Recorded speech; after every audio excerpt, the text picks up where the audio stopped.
You're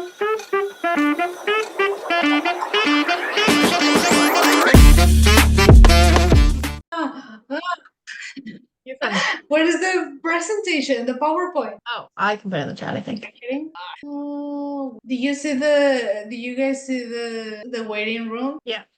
It was really cute. Wait, Okay. did you find it? So we have a slide on the waiting room, so they are as they Oh, wait, yes. they see that. Did you find the PowerPoint, Jazz? I did. Okay, good. Oh, okay. Pulling it up. I will stop doing that. Okay. Ready to go? Sure. Hey.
All right, Jasmine, take it away.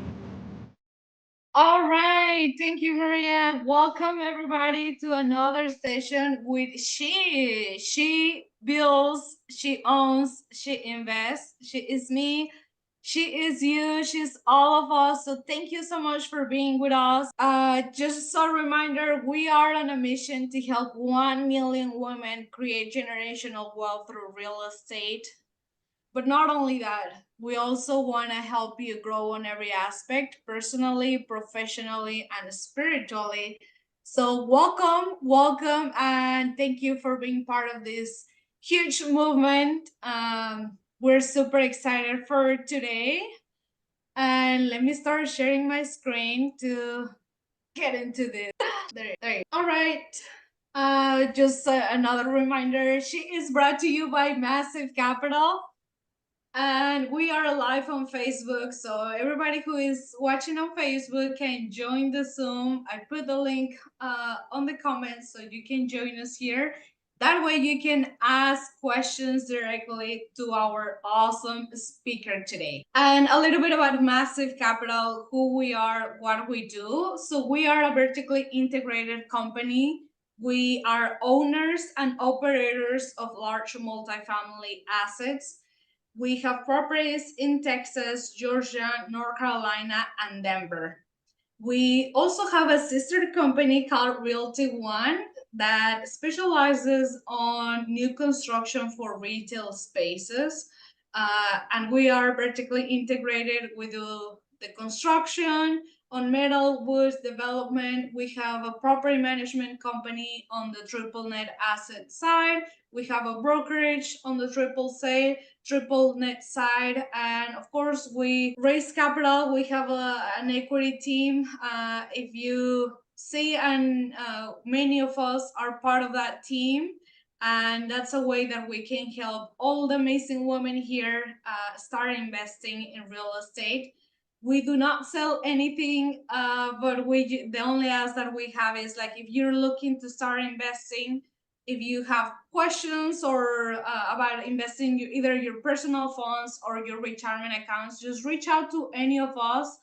We're gonna put the link on the chat. You can book a call with any of us, and we will be more than happy to connect with you. The more we know you, the more we can help you. So yeah, super excited to grow our portfolio with you. It's not about just us growing our portfolio, it's about how we can share this with you, how can we help you achieve your financial goals. So connect with us.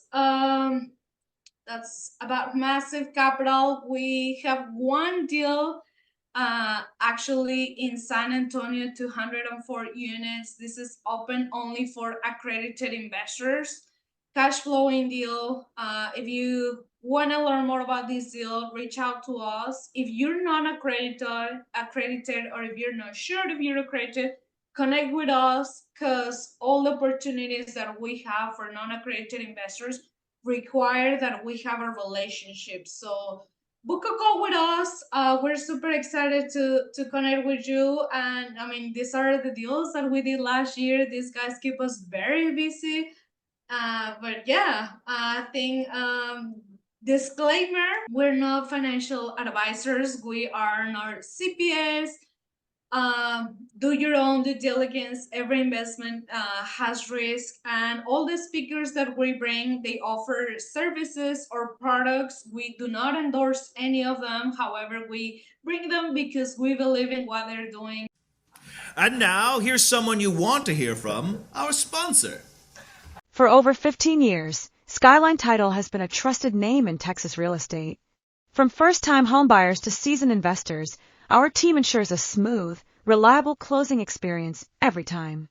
Backed by a decade of partnerships and proven success, we take pride in protecting your biggest investment, your home. Visit SkylineHTX.com to learn more. And that's it. I'm gonna pass it on to you, Maria, because you are gonna introduce our amazing speaker today. Thank you. Thank you. I do have to start by saying I met Jordan because I'm obsessed with her content. So it's a little bit started from an obsession, but Jordan grew up in Midwest, just outside of Chicago, where she started her career in modeling at the young age of 14. After many years, she decided to transition into the sales side of fashion, where she had a chance to encounter with a mutual friend who was in the mortgage industry. Seeing an opportunity, she decided to take a big risk and move across the country to embark on a new journey. Fortunately, she was hired and dedicated most of her time to her new career, where she learned all she could about finance and home buying process. While engulfing herself in business, she realized she was an overwhelming amount of people were unaware of the products that were available to them when it came to purchasing a home. This triggered her to start her social media account for her business at Nutter Loan, a home loan, and start posting about everything someone would need to know about the home buying process. Since that day, back in October 2021, she has over 270,000 followers and like a million loves and likes on TikTok. And she's helped thousands of individuals make better financial decisions in their lives. And recently, she has taken to the road to teach financial literacy to the next generation of home buyers. Jordan, we are so excited to have you here today. Thank you. I appreciate you having me, and I'm looking forward to speaking with all of you and hopefully answering some questions and bringing some insight and knowledge to help better everyone on this call today. So, well, go ahead, Jasmine. Go ahead. No, yeah, super excited to have you, Jordan. So let's get started on how did you went from model fashion shows to real estate. Tell us a little bit about your background. Yeah, so I was in the fashion industry for quite a few years. I would say probably 11 years. And I got burned out. So I went over to the retail, well, I shouldn't say retail, the wholesale side.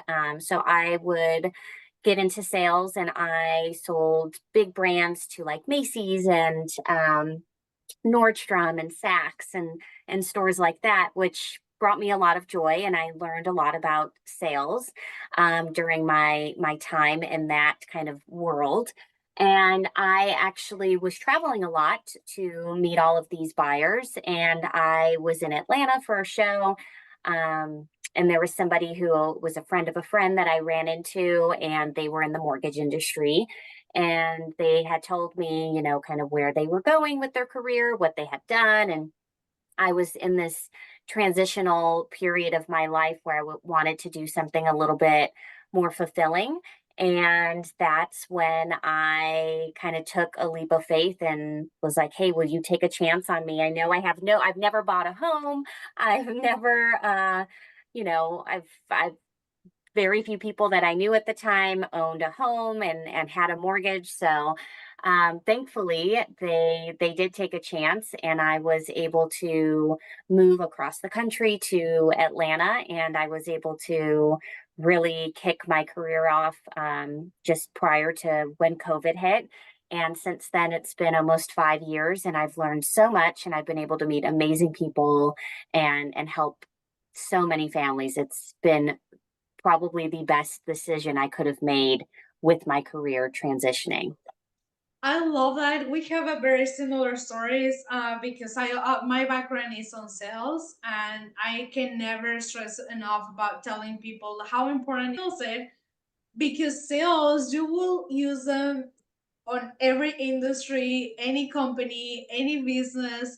So that's something that you can take anywhere. So I'm glad that you that's actually what got me into real estate as well. My sales background, they told me, we're gonna teach you everything about real estate. You just need to talk to investors and close the sales. And once you learn sales, it's pretty much the same products.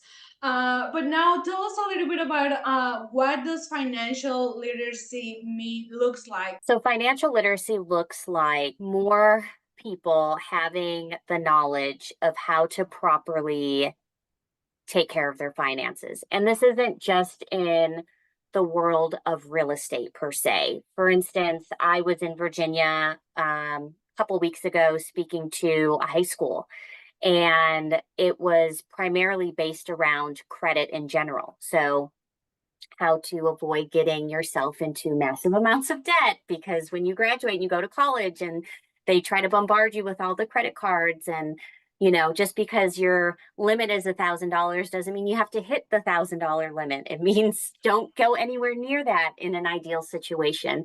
So just being able to have a better understanding of how to properly handle your finances, whether it's on a credit aspect, it's going into some sort of purchase, whether it is a home, it is a car, it could be a number of things that we all deal with on a daily basis. And as adults, we have to kind of embark on.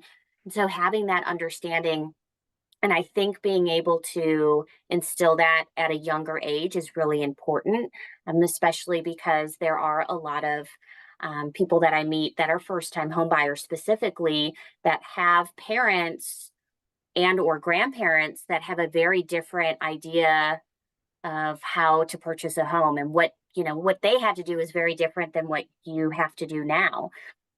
Same with credit. It's very different. The credit system is a fairly new system in the US. It's not something that's hundreds of years old. So just being able to understand, even if it's not fully, but having a basic understanding so you don't get yourself into trouble financially, whether it's with your credit or going into huge amounts of debt, or being able to just not afford the financial obligations that you took on. I love that you said that, because I feel like some of your videos, I wonder how many times you get this, where they say, well, when my parents bought a house, or that's not what they had to do when they bought a house. Mm-hmm.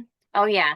It's always when my parents, or when I get the parents on the phone, and it's like, that's not how it was when I purchased. And I understand that. And I'm in my 30s. When my parents bought a home, 20 years ago, 20 plus years ago, it was very different than it is now. And even when their parents bought a home. So it's these different generations that went through very different requirements to get into a home. And it's just interesting, because that's the only as a first-time homebuyer, that's really the only place that you have in your sphere of where do I go to get advice? It's your parents or your grandparents, unless you really do hang out with maybe an older crowd or you have different family members that have gone through that purchase recently.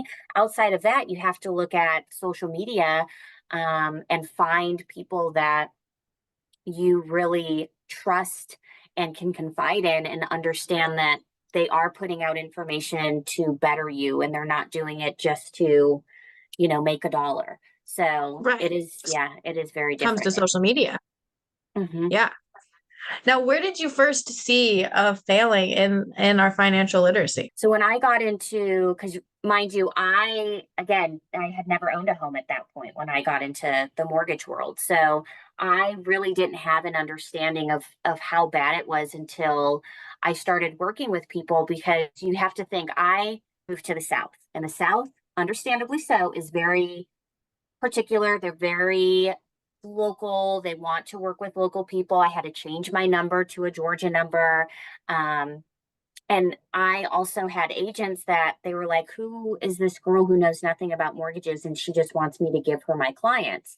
So I worked with a lot of their clients that were not A buyers. They were the credit challenged or the first time home buyers. And by getting my foot in the door, which I'm very fortunate now that I look back, at the time, I was like, oh, why don't you give me the 820% down buyers? And I'm really glad that they didn't, because I was able to learn so much and help so many people understand what was going on and how to navigate credit. So just that first year of getting the not the A buyers, I was able to have a better understanding and see really what issues were out there when it came to purchasing a home and just financial literacy on the basic level. Well, I'm glad you mentioned that because I think it's just so important. And I'm glad you took the route that wasn't the easiest and using those challenges to get you to where you are today. It's amazing. What gave you the courage to go remote? Because you are in an RV right now. And I know that not many people know this unless you us talk Tell about us it. the story. Because I mean, she did take off her background earlier. She is literally did. in her RV right now.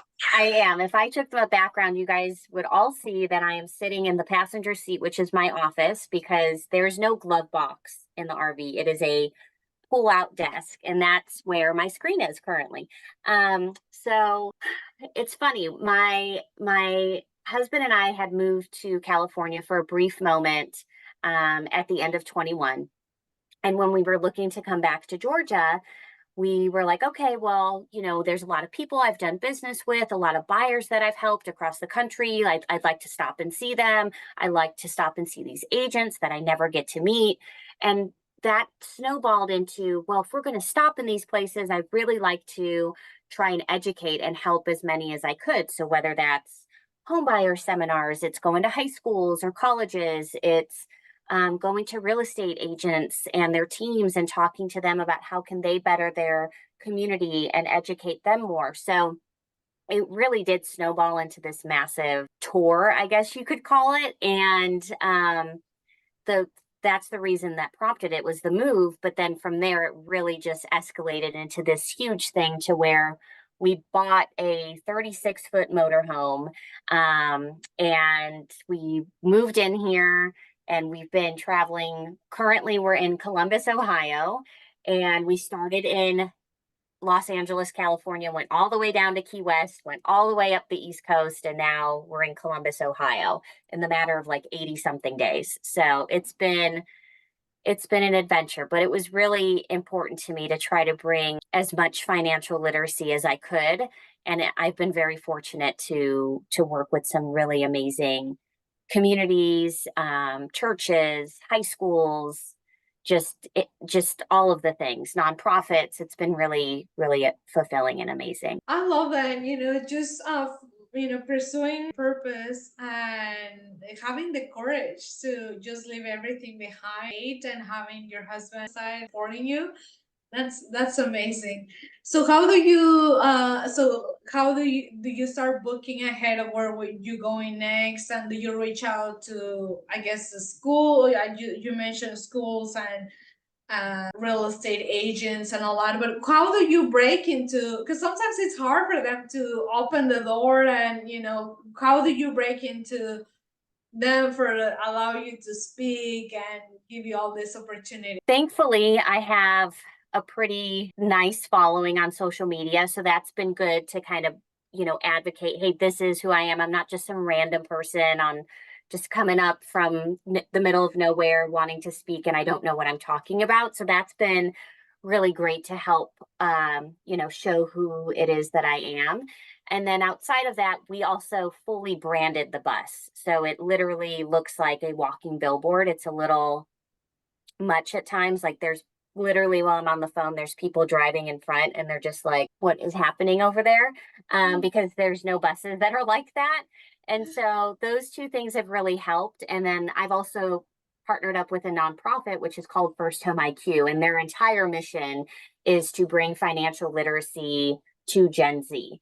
And so those three things collectively have really helped to be able to have those conversations with other nonprofits or churches, community centers, a number of places that would probably be difficult. And not to say that it's been easy, because there's still that, libraries, just in case you ever wanted to speak at a library, anybody in this room, 2 months minimum in advance, you need to reach out to most libraries. So just as a heads up, because they put their calendars out the month before, and not like once it's up, it's up. You can't change it. That's how it is in the libraries. And this is like all across the country. So that was something I had to learn. But the schools were another thing, coming in and speaking, and, it's the end of the school year. So that's hard because everyone's testing, they're getting ready to be done. So it depends on the day that you ask me. Some days it's fun navigating it, and sometimes it's just very taxing. So yeah. Oh, I can only imagine. I know Candace put a picture of your bus in the chat. So it's not really, I call it a bus because it's huge, your RV. So if you want to see it, it is awesome. She also has a video on TikTok and Instagram that shows her standing on it, which is even cooler. But now, Jordan, I know you work with everyone and mostly Gen Z, but we help women. And that's why we're here. We help women we help them grow personally, professionally, and spiritually. So, what are some steps that women can take to become more financially independent? I always, I'll go back to there's this story I had with a borrower, and she was not married. She had a significant other, and she was purchasing the home. She had all of the credit, all of the money, all of the income. She had all of it. And she was very adamant on putting her significant other on said loan, even though there was no contribution at all. And this was a very new, let me just preface by saying it was a newer relationship. And I said, hey, let's just go ahead and do this in your name. And it wasn't, it's not a community property state, which they weren't married, so it wouldn't matter. But I said, let's do it in your name. And if you feel the same way in 6 months, I'll talk to the title company. We'll put your significant other on there. 3 months later, she called me crying and said, thank you so much, because he was not the person I thought he was, so on and so forth. And I am so sad that she was going through that. And then at the same time, I was very happy that she listened to me. And I think it's really important that when you are trying to go into areas that maybe scare you a little bit, like purchasing a home or purchasing a car or opening a 401k or an IRA or anything that you're not 100% confident about, I always want to recommend find somebody or a couple people that you trust that know that field and have an understanding as to why they are telling you the things that they're telling you. Because if we can all get an understanding. If somebody's telling us certain things and it doesn't feel right, they're probably doing it to make money. And if it does feel right, then they're probably doing it out of the kindness of their heart. So just making sure that you really do take into account that if you're not familiar with an area that you're trying to go into, find somebody or a couple people that you can really lean into and help you understand it better. And outside of that, I have always grown up as being a very independent person. My mom, even though they're still married to this day, was always like, we need to make sure when you grow up and you move out, we don't want you. It's great if you get married. That's if you want to do that, but make sure that you can always, at the end of the day, rely on you. Because at the end of it, that's really, we can have kids, we can have a significant other, but at the end of the day, it always is us. That's our biggest advocate that will be there till the end of time with us. And so just remember that if you do go into a relationship or anything to where, hey, I don't financially need to be obligated for anything, or I don't need to work, that doesn't mean not to just throw everything out not stop reading books and educating yourself and learning finance or learning something to better yourself and spiritually, financially, mentally in some capacity. So not saying there's anything wrong with that. I very much rely on my husband. He is the chef, the nanny, the driver, the mechanic, all of the things. I don't even know the whole list, the whole back of the house stuff. That's what he is. So I very much do rely on him. But I always have a soft spot when I see couples and the woman is like, oh yeah, I don't have any credit. I don't have any income. I don't have any savings. And I'm like, can we work on doing something? Can we get a small credit card? Can we, we don't have to be anything crazy, just something small. Just, you never know. Life happens. Not that we ever want it to go bad, but you just don't know. So just keep in mind that you are your biggest advocate and don't stop fighting for yourself to be better. I love it because we always say, like, it doesn't matter who your husband is or your husband is gonna be your dad. Like, we need to take responsibility for our financial future and just educating ourselves. It's so easy to pass on the ball to either a spouse, a partner, or just business partners. Like, oh, they are the numbers guys, and I'm guilty of that. Like, oh, I'm not a numbers person, so. And it's like, no, I need to take full responsibility. Like, most of us are investing in multifamily real estate and just like do our own job or getting into the weeds of the numbers. We're bringing investors, so our face goes first. We are the face, and we need to make sure that we are partnering up with the right people, but also taking responsibility. Everything boils down to taking responsibility on educating ourselves and take control of our finance. Now we're gonna switch gears a little bit, right, Maria? Let's get into the branding. I know you talk about, we saw the RV on the chat. It's super cool. Everybody saw it. Super cool. Yeah, we need one for a she. Yeah. Right? Just with my face, right? Is that what you were saying? Each of us in one side. Oh, that'll be amazing. But let's get into the branding side. How important is to build your brand? To put yourself out there. For some people, it's super easy. Just jump in the camera and you do an amazing job. If you guys haven't followed her on TikTok, follow her because her content is amazing. But this is not for everybody, right? But what advices would you give to women who are looking to start building their brand or just grow their brand? Above anything else, and I say this every time I speak to a group about branding and getting yourself out there, is be authentic.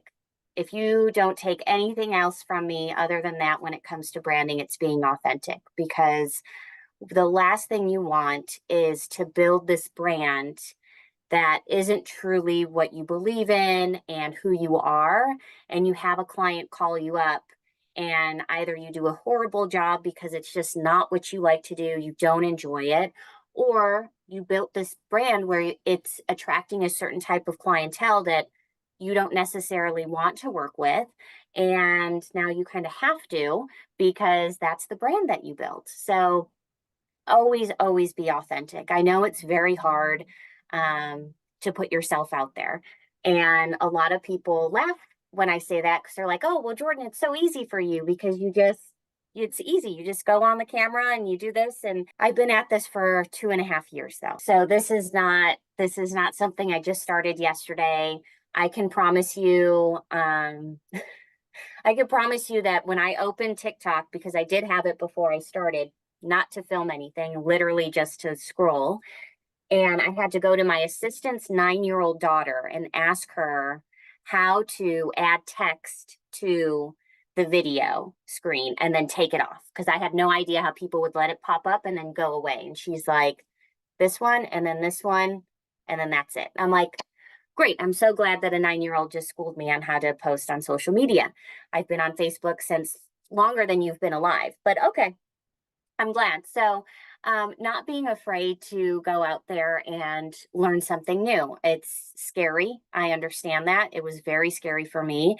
But there are so many accounts out there that you could say how to make a TikTok, how to do this, how to do that, how to put a hook on there, how to do good storytelling, how to start a video.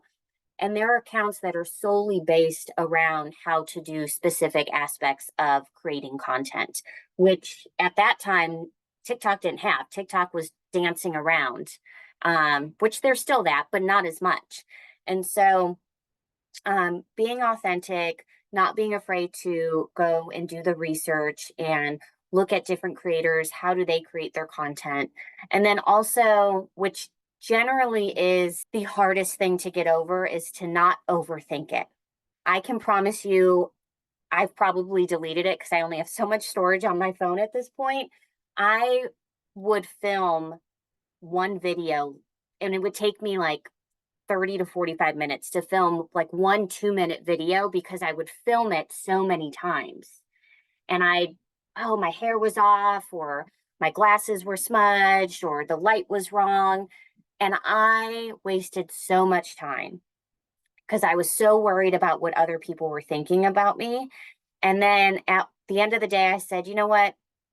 I'm not putting this content out there because I care what my hair looks like, or that, it's not in the right place, or my shirt was disheveled or a little bit. So I'm putting the content out there to try and help educate somebody. I want them to learn something. And if I have somebody comment that my makeup was wrong, or I had a booger in my nose, or my glasses were smudged, that's not the audience. And still to this day, I get it. I promise you. At 275,000 followers, I still get that to this day. And I'm just like, then that's not my people. That's not the people that I'm here for. That's okay though. Everybody has their opinion, and that's okay. So just don't overthink it. Be authentic. Don't be afraid to do some research and put yourself out there, and don't overthink it. I'm glad you mentioned that, because I sent a video to you to get you to be on this show, and I filmed it 4, 5, 6, 7 times before I submitted it just to you. So yeah, I'm at fault on that one. But that video was great, and I wouldn't have known that you filmed it 5 or 6 times. And nobody's going to know online if you filmed a video 5 or 6 times. At the end of the day, if you're being authentic, you're putting good information out there, you care about what you're talking about, it doesn't matter, how many times you film it. Just put it out there, and it's okay. If nobody likes it, nobody likes it. But I bet you if I keep putting this content out there and I'm consistent with it, my community is going to find me. They are going to find me. Oh, that's so true. Such a great way to segue. If anyone has any questions for Jordan, you are more than welcome to put them in the chat, or raise your hand and come off mute. We'd love to hear you speak. If not, I'm going to keep going because I got lots more. Jordan, how many people have you gotten from your social media? Like, how many people have come to you for mortgage lending advice? I mean, they trust you based on what they've seen. Like, how many people just come to you just from TikTok? So that's a slightly difficult question to answer. Right. I started, so there's a form that people can Mhm. fill out if they're looking to do an application kind of right at that moment. And since I started tracking, which is 2 years, let's see, 25 months ago, it's been 4,000 that have reached out. That doesn't include like the instant messages or the people that have, like, you used to be able to get on my calendar Monday through Friday, 9 a.m. to 5 p.m. And I could never get anything done. So now there's like 3 hours, 2 days a week that you can try to schedule a call. So I would say conservatively, probably at least 5,000 people in the last 2 years. Oh my gosh. That is awesome. That's awesome. It's been fun. I mean, for all of us who are raising capital, I mean, just to get 5,000 people to want to talk to us, that's huge. That would be amazing. Okay, we've got some questions. What programs do you use? What resources can you share? And how do we leverage your wisdom? Oh man. So programs that I use and resources that I can share. I'm assuming you're referring to like when I make content and like what goes into that. So I use obviously TikTok. That's going to be my main platform. I like to film directly in the app because it's so great. It's very user friendly now. They've upgraded it because they partnered with CapCut. So the way that you can edit videos in there is so seamless and very easy. And you can also download it before you post it, and it doesn't have a watermark, which is great. So you can repurpose these videos on all of the other platforms. So I really, really like TikTok in general for that. Now, when it comes to editing my videos, for example, when I go speak somewhere and I have an hour-long video, there's no way I'm posting that entire thing. So I use what's called CapCut. So I will CapCut.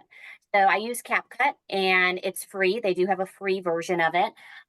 You can pay for it. I've never paid for it and I use it just fine. But CapCut is really great because if you have a long video, and you want to just get maybe like a 60-second snippet from it, it's really, really user friendly.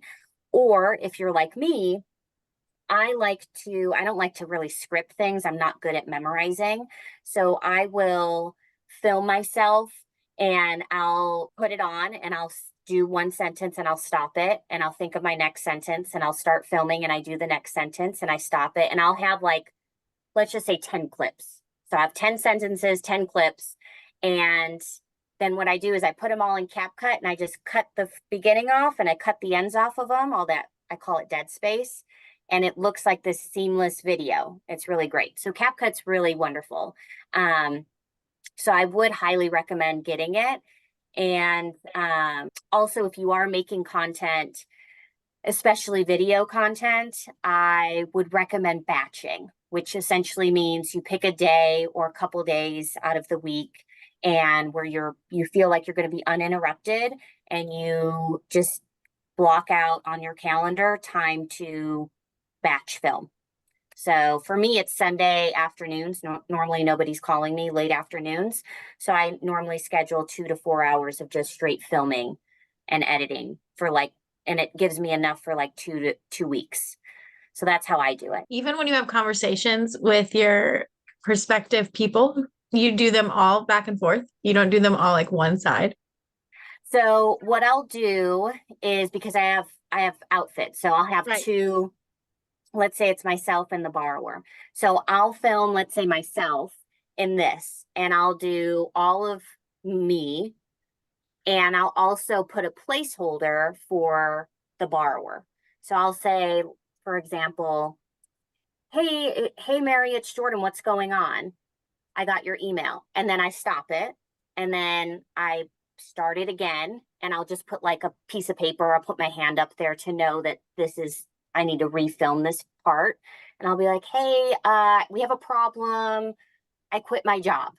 And then I stop it and I film. So I do everything all in one outfit. And then I switch my shirt out and I already know what I said. Right. Because I have that placeholder. I just have to now film it as the borrower. So I film it all in one sitting at one time. and it makes it much, much easier. I used to literally film me, switch my shirt, film the borrower, switch my shirt, film me. And I'm like, there has to be an easier way for this. This is taking way too long. Oh my goodness. I love that. And I do think we were wrong. So how do we what programs are you using for mortgage lending and teaching financial literacy? Okay, so for mortgage lending, essentially I do lending on anything residential. So I don't do commercial, I don't do any sort of like raw land, and I don't do construction to perm. So outside of that, I could do multifamily. I work with down payment assistance on a national level, and then we have partnerships with not every state in the US, but most states in the US. We have partnerships for down payment assistance and different grant programs. And then we do offer just like our in-house, like we have our in-house credit specialist that will help out, and it's free of charge if we have anyone that's like really, really struggling with their credit and they don't have the funds to pay somebody like a credit company to work on it every month. At this point, I've gained enough knowledge where they don't have to go through that and I can advise them myself. But if it's very rare that I have somebody who's really that down with their credit where we have to send them off to that department. But yeah, so we do offer that. So yeah, down payment assistance, state funded down payment assistance, bank statement loans. I have a ton of DSCR loans. So I think I have 10 investors for DSCR. No income loans. So we use asset based for those. So we're a direct lender, so we're not technically a broker, but we do have a ton of non-QM programs that we broker out. All right. So before we got on this call, we were talking about your last podcast that you were on and what your favorite story and video that you've created was. And I have to ask because now I need to know. So this was not actually my story. It was a previous coworker story that she shared with me. And I was like, there's no way, because this was very early in my career. I was like, there's no way. And she goes, no, I can show you the file. It very much is a thing. Essentially, the short version is the borrower had the funds. She was by herself on this loan, and she kept calling into a psychic to get the answer as to whether or not she should be purchasing this home. She kept calling and she kept calling to where we went to update her assets and they were all gone. It was almost $30,000 that she spent on a psychic to figure out whether or not she should get the home. She couldn't buy the house at that point, obviously, because she spent all of the money. So that was a story that it blew my mind when she told me. And that story went like, it got press internationally to where people just were mind blown that something like that actually would happen. I can't believe it. I'm gonna have to go find that one again because it was a good one. It was, yeah. She asked me that a couple weeks ago on the podcast, and I was like, this was the one. This was the one that nobody ever believes. Well, I mean, advice where you trust, I guess. Mm-hmm. We also had another question Yeah. from Casey. She said she's not sure if this is the right kind of question, but I've never bought a home and found a commercial property. I'm interested in investing in it. Would you recommend buying a home first, or basically buying the commercial real estate without a portfolio? Her credit, she said, is good. So I am not familiar because I've never been in the commercial space. So I'm not sure what that looks like when it comes to credit, if you're opening it like an LLC and doing it through a business, or how is that really working? When it comes to the residential, we do look, if you are trying to benefit from any sort of first-time homebuyer programs or incentives, we do take a look at any ownership. So we do have to do a search. I've never actually had somebody who's owned a commercial property before purchasing a home. I've had plenty of people that are on their parents' homes and they didn't realize that that was going to disqualify them from being able to take advantage of those first-time home buyer incentives. So I would actually, that's a question I don't fully have the answer for you. I'm so sorry. I would like, again, we're not legal advisors or CPAs, none of that, but I'll share my personal experience. So I have over 1,600 units on multifamily, but I personally don't own a home. And the reason why I haven't bought a home, it's because I want to have enough cash flow from these assets that pay for the mortgage. I don't want to be working to pay for the mortgage. So I want all the cash flow. I first want to build my portfolio on real estate so the mortgage is taken care of, and my life and all the expenses. So that's the way I look at it. And so many of my mentors share, like, don't buy a house first, build your portfolio. I remember when I was just saving money because I was like, wanted to open a business. But then at one point I was like, I had $45,000 in my bank account, and I'm like, this is enough to either open a business, buy a house, do something with my life. And I was very frustrated because I didn't know what to do. But I started exploring the investing, and to me, if you guys were with last week with Sharon Lecker, how it's important to build on your assets and not on your liabilities. So that's the way I approach it. I'm not saying it's right. I'm not saying it's wrong. Everybody's in different situations, different positions. But to me, it's like, let me build my assets. I want to put my money to work for me.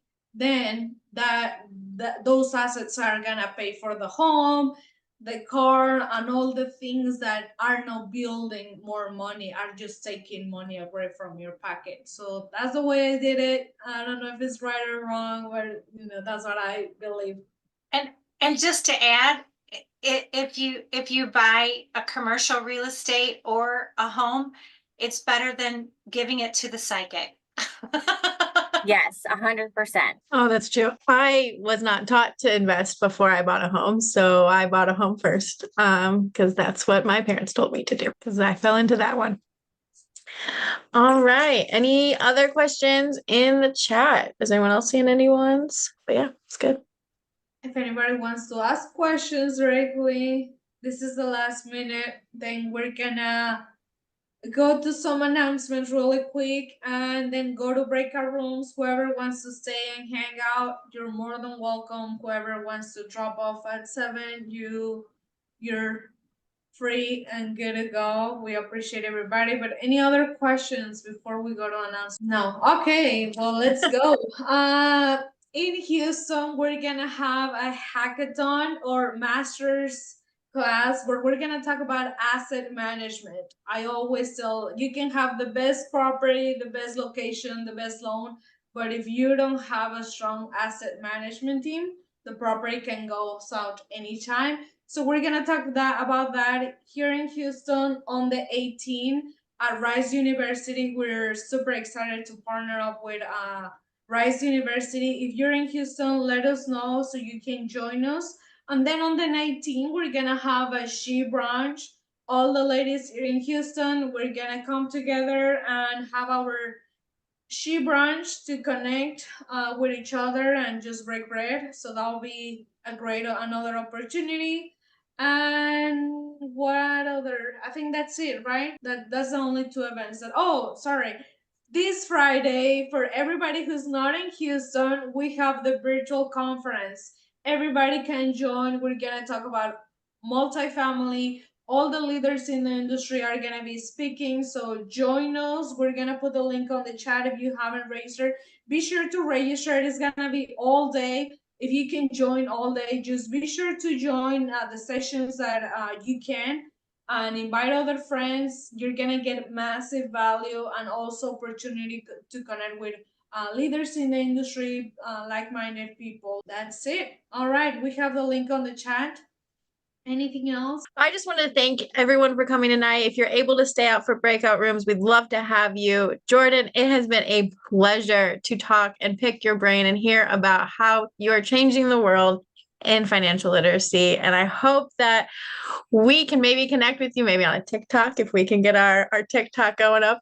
That would be really exciting. It was awesome hearing you Yeah. talk. Thank you, thank you, thank you so much. Of course. I appreciate all of you having me. This has been so wonderful. I hope that I was able to bring some value this evening, and I'm so excited to see all of the wonderful and amazing things that you ladies continue to do. Yes, I'm hoping that I can catch Jordan when she comes to Indiana for our indie brunch, and hopefully she can be in person.